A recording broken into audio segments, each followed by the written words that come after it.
नमस्कार प्रेक्षकांनो, या मालिकेच्या आजच्या जबरदस्त भागामध्ये आपलं स्वागत आहे आणि त्यामध्ये अतिशय जबरदस्त आणि रोमॅन्टिक असा ट्विस्ट आपण पाहणार आहोत. आणि आता पंढरपूरच्या वाटेवरती सावली आता ओवीला घेऊन पंढरपुरात जाऊन कसा तिच्या गाण्याचा नजारा अख्ख्या पंढरपूरला दाखवते आणि त्यानंतर सारंगला आता कोणत्या अशा सत्याचा उलगडा होतो आणि ज्या वेळेस सारंग अबीरला घेऊन आता पंढरपूरला जातो त्या ठिकाणी काय घडतं प्रेक्षकांनो, अतिशय इंटरेस्टिंग असा भाग आपण पाहणार आहोत. चला तर व्हिडिओला सुरुवात करूयात. त्यामध्ये आता सावली ही ओवीला घेऊन पंढरपुरामध्ये आलेली असते आणि विठोबाचे दर्शन घेताच आता सावलीला आता पूर्वीचा भूतकाळ आठवतो आणि सारंगने आता कावडीमध्ये आपल्या आईवडिलांना कसे विठोबाचे दर्शन करून दिले होते आणि स्वतः खांद्यावरती कावड घेऊन आपल्या आईवडिलांना विठ्ठलाच्या दरबारात सारंग कसा घेऊन आला होता हे सगळं सावलीला आठवतं. आणि इकडे आता सारंग हा अबीरला पेपरला घेऊन आलेला असतो आणि पटकन अबीर आता पेपर देऊन आता सारंगच्या कारमध्ये बसतो. काही एक न बोलता त्याची सॅक आता अबीर हा कारच्या पाठीमागे ठेवतो. तर सारंग म्हणतो की अरे हे काय, एवढ्या लवकर कसा आलास आणि पेपर दिलाय ना. तर आता अबीर म्हणतो की अर्धा पेपर सोडून कसा येईल ओ मी सुपर हिरो. आणि मग सारंग म्हणतो की मग तू एवढ्या लवकर कसा आला. तर अबीर म्हणतो की विठोबाच्या भेटीची ओढ आणि आईच्या गाण्याची ओढ, एवढी एक्साइटमेंट असताना मी लवकर आलोय. आणि आता अबीर म्हणतो की माझे टीचर सुपर हिरो असताना मी कसा पास होणार नाही. आणि अबीर म्हणतो की पेपर एकदम सोपा होता आणि आम्हाला ना एक्सरसाइजमध्ये शिकवलेले सगळे प्रश्न तेच प्रश्न पेपरमध्ये आले होते आणि मी सगळे सोडवले. आणि सारंग म्हणतो की मला गॅरंटी नाही वाटत नंबर वगैरे येईल ना. तर अबीर म्हणतो की 1 नंबर येणार, एकदम कडक नंबर येणार. सुपर हिरो तुम्ही काही काळजीच करू नका. आणि अबीर म्हणतो की चला निघूया ना, पंढरपूरला उशीर होतोय. आणि अबीर म्हणतो की आपल्याला लवकरात लवकर पंढरपूरला पोहोचायचं आहे बरं का, तेव्हा आपण डायरेक्ट पंढरपूरला निघूयात. आणि आता सारंग म्हणतो की हो, मला सुद्धा पंढरपूरला जाण्याची ओढ लागली बरं का. तर अबीर म्हणतो की पंढरपूरला जाण्याची ओढ सुपर हिरो तुम्हाला सुद्धा लागली, पण ओवीच्या भेटीला की आईच्या भेटीला. सारंग म्हणतो काय अबीर. आणि अबीर म्हणतो की हा माझा प्लॅन होता, हे तुम्ही त्यांना सांगायला हवं तिथे जाऊन. तर सारंग म्हणतो की हो मी सांगितलं ना, मला माहिती होता हा तुझाच प्लॅन होता. तर अबीर म्हणतो वा तुम्ही सुद्धा माझ्यासारखे हुशार निघालात. अबीर म्हणतो चला की मग मारा गाडीचा स्टार्टर आणि पंढरपूर. तर दोघेही आता गाडीमध्ये पंढरपूरला निघतात. इकडे आता तिलोत्तमा ही बसलेली असते तर पाठीमागून अमृता तिथे येते. आणि इकडे आता अमृता ही नाश्ता वाढता क्षणी तिलोत्तमा म्हणते की काय ग, सारंग नाही आला नाश्त्याला. तेव्हा अमृता म्हणते की आई तो सकाळीच बाहेर पडला. तिलोत्तमा म्हणते का ग, कशी काही महत्त्वाची केस होती का, तर का क्लायंटला भेटायला गेला. तर अमृता म्हणते की नाही, तो पंढरपूरला गेला आहे. तर तिलोत्तमाला धक्का बसतो.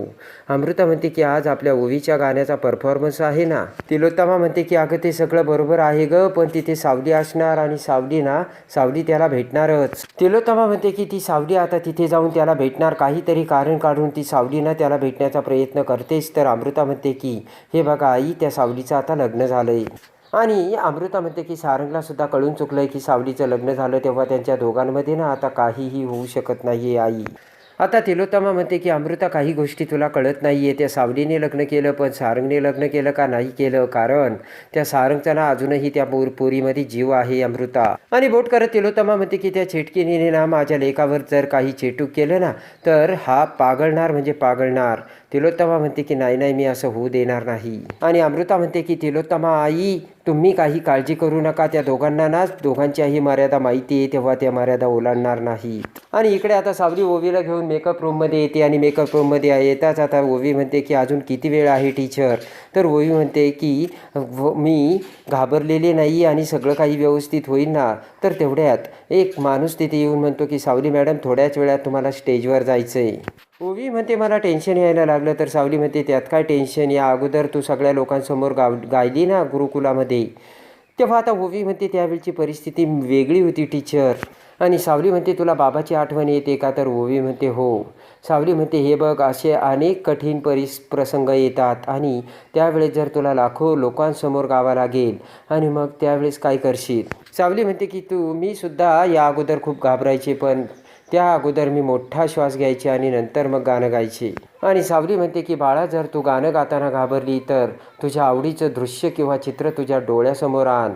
ओवी म्हणते की खरंच टीचर, ही खरंच खूप सुंदर आयडिया आहे. आणि सावली म्हणते की काही काळजी करू नकोस ओवी तू, आपण पंढरपुरात आहोत आणि विठुराया सगळं काही सांभाळून घेईल. आणि पटकन आता ओवी ही सावलीच्या पाया पडून आशीर्वाद घेते. तर सावलीला खूप आनंद होतो आणि प्रेमाने मायेच्या हाताने आता सावली ही ओवीचा चेहरा ओंबळते आणि अखेर ओवीचा हात धरून प्रेमाने मायेचा हात चेहऱ्यावरून फिरवून सावली आता ओवीला गाण्यासाठी स्टेजकडे घेऊन जाते. आणि इकडे सारंग आता अबीरला घेऊन कारमधून जात असताना अबीर म्हणतो की आता ना तिकडे ओवी स्टेजवर गाणं गात असेल आणि सगळे लोक ओवीचं गाणं ऐकत असतील.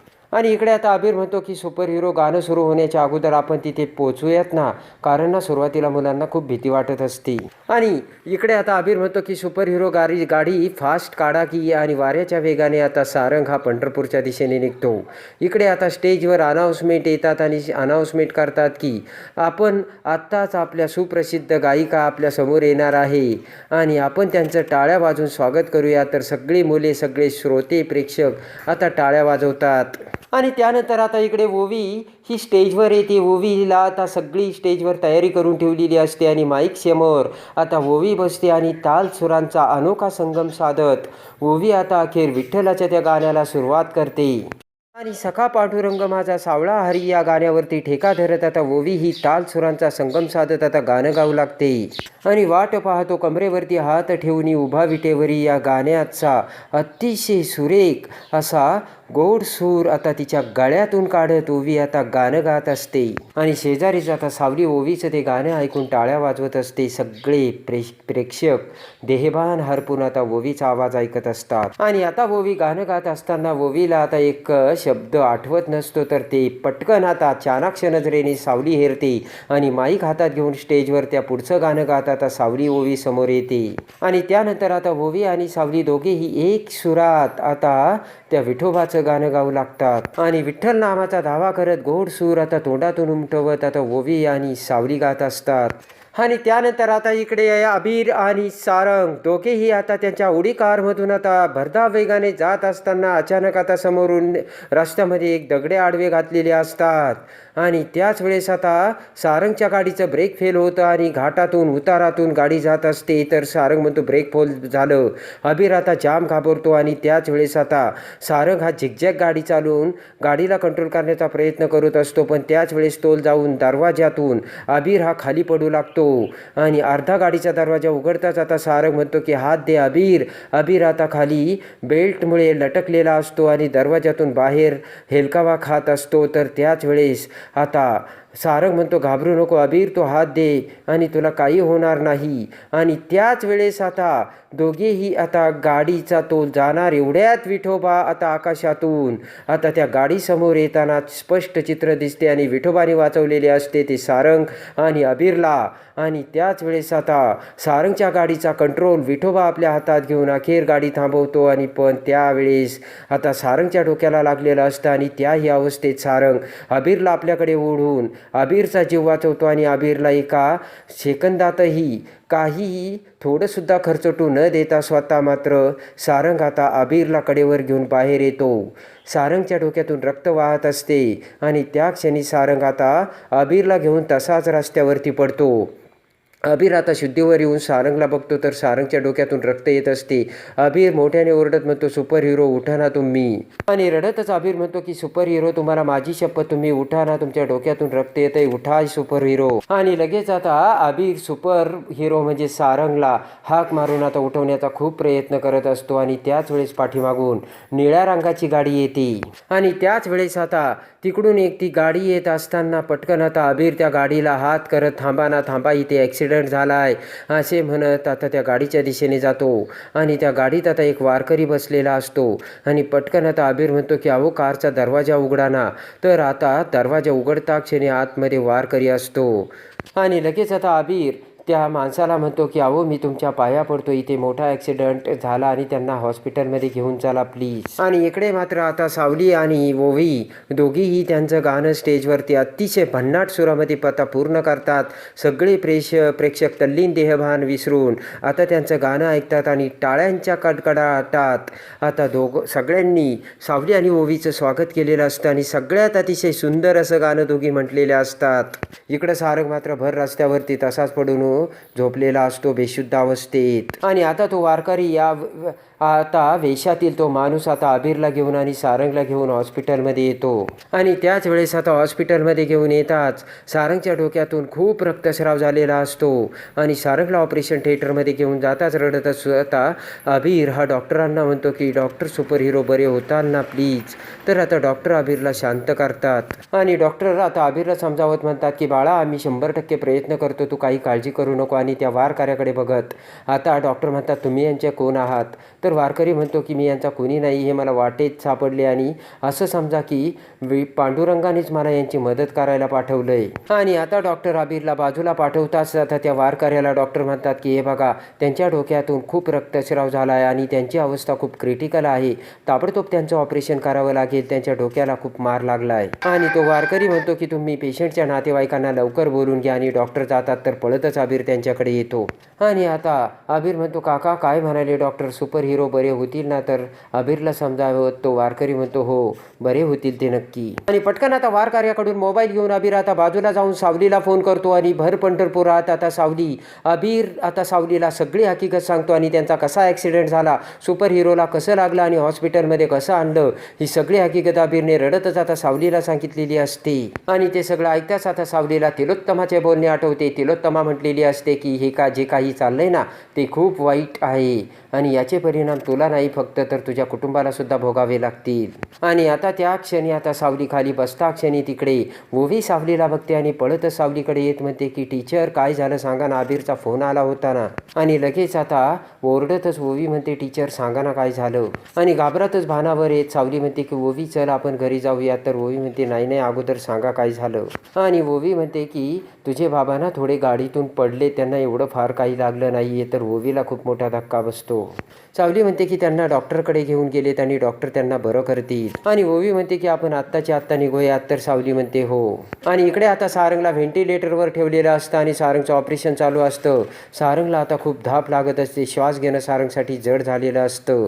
डॉक्टर आता 100% कसोटीने प्रयत्न करत असतात. आणि अखेर आता सारंगचा श्वास बंद होता क्षणी इकडे आता डॉक्टर म्हणतात की नर्स पटकन आता त्यांच्या नातेवाईकांना बोलून आला, नाही तर तो माणूस होता ना त्या माणसाला बोलवा. आणि अखेर आता सारंगचा श्वास बंद पडलेला असतो आणि डॉक्टर आता जोराने सारंगच्या हृदयावरती आता श्वास घेण्यासाठी आता हात टाकून दाब देत असतात. पण त्या क्षणी सगळं संपलेलं असतं आणि सारंगचा श्वास बंद पडलेला असतो. सारंगचा शरीर रिस्पॉन्स देणं शरीराने बंद केलेलं असतं आणि डॉक्टरांनी अखेर शेवटच्या क्षणी त्याच्या नातेवाईकाला बोलावलेलं असतं.